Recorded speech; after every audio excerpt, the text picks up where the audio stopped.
All right, team, welcome back to the Man Talk Show. Connor Beaton here. Today, we're going to be talking about one of the most important psychological principles that you as a man need to understand. And it's a complex that I see so many men in our modern culture dealing with. It's something that I dealt with in my past. And that's something called the Madonna-Whore Complex, or the Madonna-Whore split. Now, for the sake of this conversation, obviously some of you might not like the W word, and hopefully YouTube and Spotify don't, downvote this into oblivion because it's got that word in it. But I'm not talking about an individual. I'm not talking about a sex worker. I am talking about an archetype. So here, the whore is an archetype. So we're going to talk about this because this is one of the main reasons why men often cheat. This split has happened inside of men that has caused them to unconsciously, and maybe you've experienced this, put women into sort of two categories. One is this sort of archetype of this beautiful, wonderful, pure, loving, kind, compassionate woman that you fall in love with, but there seems to be something missing. You struggle to bring, a certain part of your sexual drive or energy towards her. You struggle to be assertive or have boundaries around her, but she's sort of hyper-pedestaled. And on the other side is the archetype of the whore. And that woman usually embodies or sort of engenders this archetype of a person or a woman that you can bring the full expression of your sexuality to. It's sort of unbridled. You can kind of express yourself however you want, do whatever you want. But these women are often characterized by you not really having respect for them, you not really wanting to be in long-term relationships. There's not a lot of trust. You don't exactly feel safe in that relationship with that woman. And so there's no commitment. You don't want to commit to them. You don't want to be with them long-term. You don't really respect who they are, how they've lived their life. But, the bedroom time can be a lot of fun. Generally speaking, this is a very unconscious framework. This is not, it might show up that you realize that there's women that you date and there's women that you just, have fun with. I got to censor myself a little bit for the YouTubes because they generally, I can't go buck wild on there. It gets censored. But generally, men that deal with this complex will consciously or unconsciously be putting women into these two buckets. There's the pure, loving, kind, compassionate woman that is sort of the ideal, the real embodiment of the type of woman that man wants to be with. And this kind of split can show up for a number of reasons. But in many ways, if you follow somebody like Carl Jung, who talked about the anima, who believed that we all have a masculine and feminine archetype within us, which he called the anima and the animus, right? The feminine and the masculine. This is a sort of splitting of the feminine within you as a man. It's the splitting of how you perceive your own feminine nature that's being projected out onto the women that you date. And because this is unreconciled within you, because there's a feminine character or nature that is within you that is unreconciled, that then gets projected out onto women.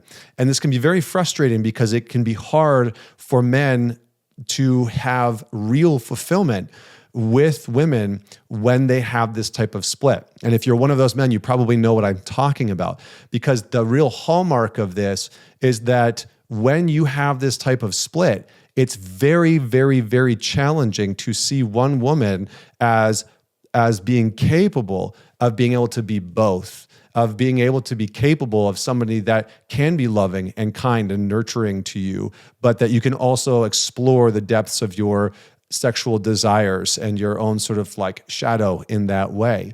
So there's a couple of things that create this.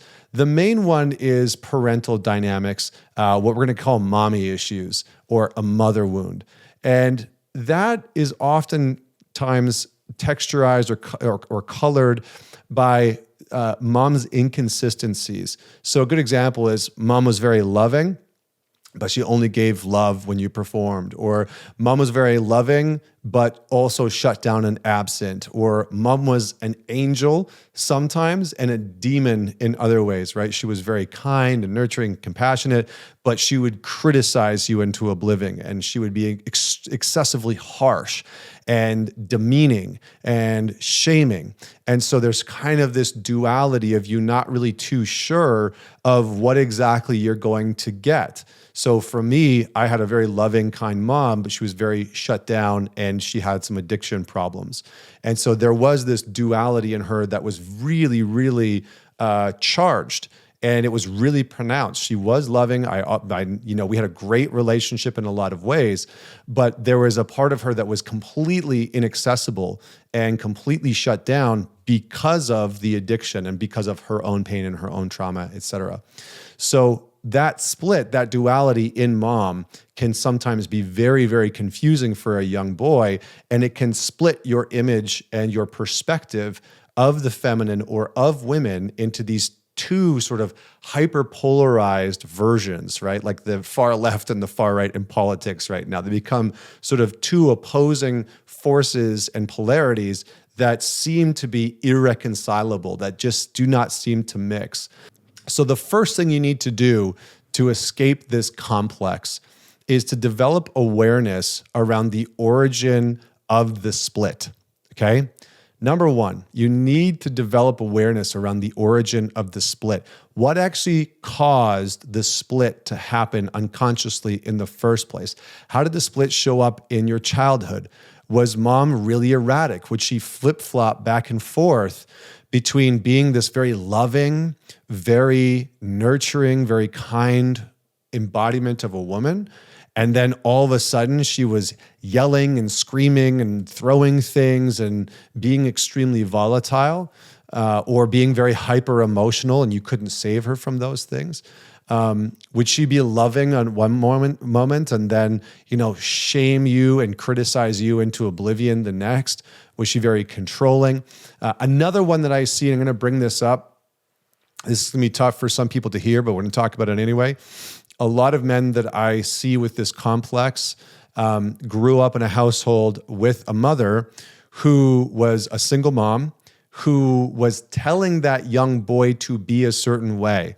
Be nice, be kind, be loving, be good to women, be all of these things that I'm telling you that you should be as a man, but then who she was dating was the dominant, aggressive, hyper-assertive man, right? She'd be telling that young boy, success doesn't matter, money doesn't matter, women just want men that are love and kind and caring, but then she's dating the high status, sort of, I don't want to say alpha, but like the high status, wealthy, in great shape, really assertive, dominating guy.